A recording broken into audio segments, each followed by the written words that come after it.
విశాఖ సాఫ్ట్వేరింగ్ని రాధా గాయత్రి అట్లాగే భర్త శ్రీచరణ్ వీళ్ళ కుటుంబం మొన్న మధ్యన వీళ్ళిద్దరూ కలిసి భార్యాభర్తలు డెహ్రాడూన్ వెళ్ళడం, అక్కడ ఇద్దరు రెడ్ వైన్ సేవించిన తర్వాత ఉదయం లేచేటప్పటికి అమ్మాయి చనిపోయిందని చెప్పేసి చెప్పడం, అమ్మాయి మృతదేహం తీసుకువెళ్ళటం, అక్కడ పోస్ట్ మార్టం, ఆ తర్వాత ఇంటికి తీసుకొచ్చి అంత్యక్రియల సందర్భంలో నువ్వే మా సోదరిని చంపేశావంటూ అమ్మాయి సోదరి కాలర్ పట్టుకోవడం, ఆ టైంలో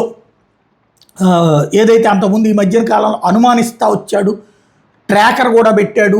ఆ సందర్భంలో వాళ్ళ అమ్మా నాన్న కూడా కొట్టారంటూ చెప్పడం, ఆ తర్వాత కేసు పెట్టడం, విశాఖ పోలీసులు అక్కడే పెట్టమని చెప్పడం,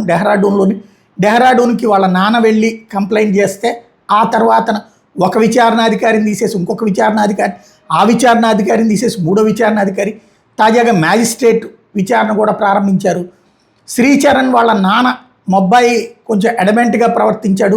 నేను మా అమ్మాయి ఎదురుగుండానే కొట్టానని చెప్పడం, అదిగో కొట్టాడంటే అబ్బాయి తప్పు చేశాడని నేనే కదా ఒప్పుకున్నారు కదా అని చెప్పేసి అమ్మాయి వాళ్ళు అంటాం. అయితే చావుకి నాకు సంబంధం లేదు అని అబ్బాయి చెప్పడం, నిజంగానే జరిగింది నార్మల్గా అన్నటువంటిది అబ్బాయి చెప్పడం, అప్పటి నుంచి డెహ్రాడూన్ పోలీసులు అతని కోసం ట్రై చేస్తుంటే మిస్ కావడం, ఇప్పుడు తాజాగా జూన్ 15వ తారీఖు జరిగినటువంటి ఇన్సిడెంట్లో శ్రీచరణ్ని అరెస్ట్ చేశారట, డెహ్రాడూన్ పోలీసులు విచారిస్తున్నారట.